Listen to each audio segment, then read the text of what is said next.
क्या हुआ जब अचानक रात के 2 बजे एक अज्ञात लड़की चुपचाप राम मंदिर में घुस गई और फिर जो चमत्कार हुआ उसे देखकर सभी लोगों के रोंगटे खड़े हो गए। लोगों में हाहाकार सा मच गया। अयोध्या में प्राण प्रतिष्ठा से पहले और बाद में कई सारे चमत्कार देखने को मिले हैं, जिससे ये साबित होता है कि सनातन ही सत्य है। आप भी जब इस घटना के पीछे का चमत्कार देखेंगे तो आपके भी रोंगटे खड़े हो जाएंगे और आप सच्चे राम भक्त हो जाएंगे। अब आपके मन में ये बात चल रही होगी कि वो लड़की कौन है, तो मैं आपको ये बता दूं। शुरुआत करने से पहले आप एक सच्चे राम भक्त है तो वीडियो को लाइक करें, कमेंट बॉक्स में जय श्री राम अवश्य लिखें।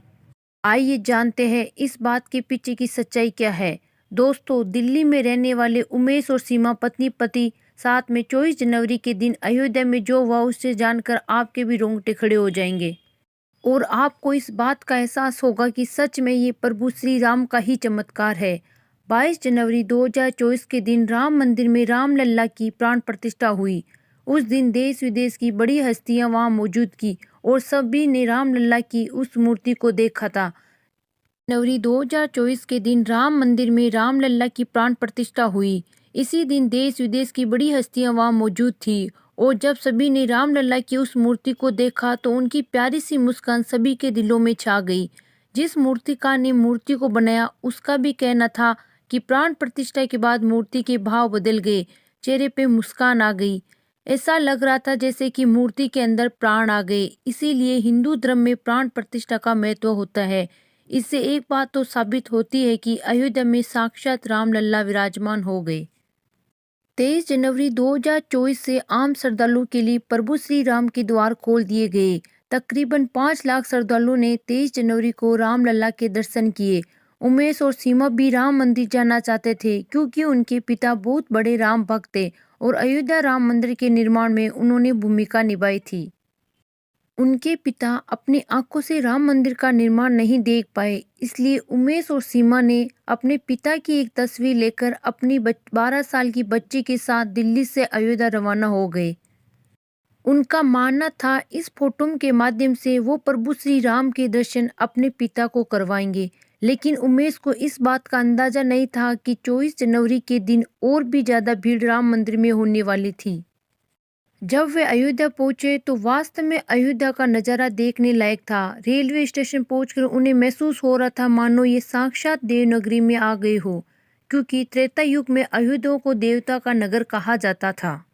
ऐसा कहते हैं जब भगवान विष्णु ने प्रभु श्री राम का अवतार लिया था और अयोध्या में जन्मे तो कई देवी देवता उनकी प्रजा बनकर अयोध्या में जन्मे और उनकी लीला को अपनी आंखों से देखा। जब प्रभु श्री राम सरयू नदी में समाहित हो गए तब सभी नगरवासी भी सरयू नदी में समाहित हो गए, क्योंकि वह सभी देवी देवता ही थे। जब उमेश और सीमा ने अयोध्या नगर की भव्यता को देखा तो उनके भी होश उड़ गए, क्योंकि ये कोई सामान्य बात नहीं थी। इससे पता चलता है कि भारत में मंदिरों का कितना महत्व है। अगर किसी स्थान पर एक भव्य मंदिर का निर्माण होता है तो वह शहर की प्रगति को लेकर आता है, कई लोगों को रोजगार दिलाता है और साथ ही साथ शहर की प्रगति का माध्यम बनता है। ऐसे ही अयोध्या में जिस प्रकार से राम मंदिर का निर्माण हुआ वहीं पर प्रगति साफ तौर पर दिख रही थी। लेकिन जब उमेश और सीमा अपनी 12 साल की बच्चे के साथ राम मंदिर पहुंचे तब वहां पर बहुत ज्यादा भीड़ मौजूद थी। शाम का समय था और इधर उधर मच रही थी।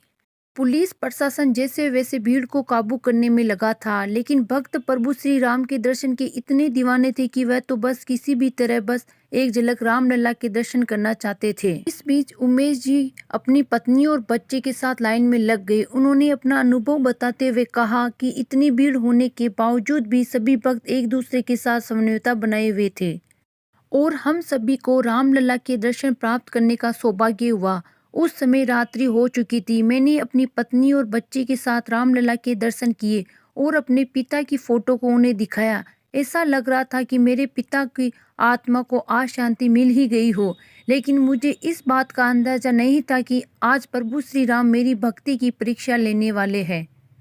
जब हम उस भीड़ से मंदिर से बाहर निकल रहे थे तो भीड़ बहुत ज्यादा होने के कारण मेरी पत्नी सीमा के हाथ से बच्ची का हाथ उस भीड़ में छूट गया। लेकिन भीड़ में उसे इस बात का अंदाजा नहीं हुआ और हम प्रभु श्री राम का नाम जपते जपते बाहर आ गए और जब हमने देखा कि हमारी बच्ची हमारे साथ नहीं है तो हमारे तो होश ही उड़ गए।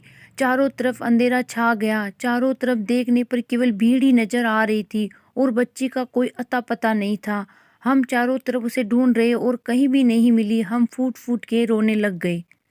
हमें ढूंढते ढूंढते तकरीबन 12 बज गए, लेकिन हमारी बेटी का कुछ पता नहीं चला।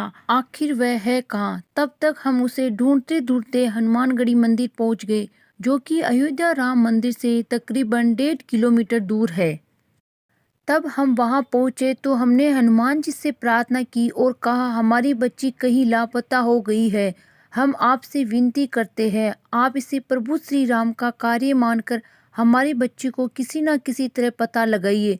कुछ देर तक हम हनुमानगढ़ी मंदिर में बैठकर प्रार्थना करते रहे। तभी उस स्थान पर एक ऐसा चमत्कार हुआ जिसकी हमने कल्पना ही नहीं की थी। हमें वहां एक बंदर दिखाई दिया जिसके हाथ में एक रुमाल थी। जब हमने उस रुमाल को ध्यान से देखा तो वह रुमाल हमारी बेटी हर्षिता का था। हम चौंक गए। आखिर वह रुमाल उस बंदर के पास कहाँ से आया?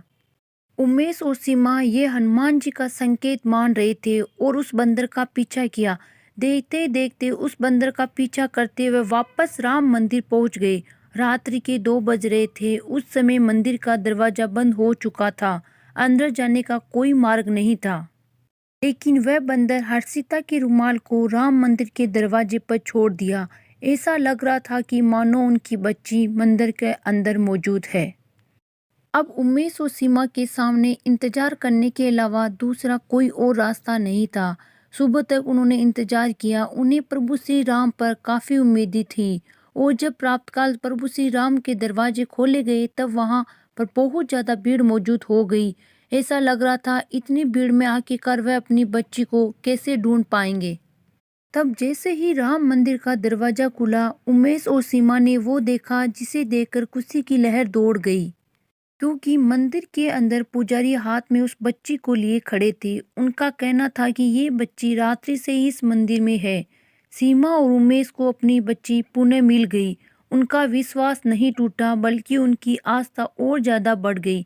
लेकिन प्रश्न अभी भी यही था, उनकी बच्ची हर्षिता मंदिर में कैसे रह गई? या ये कोई अद्भुत चमत्कार था?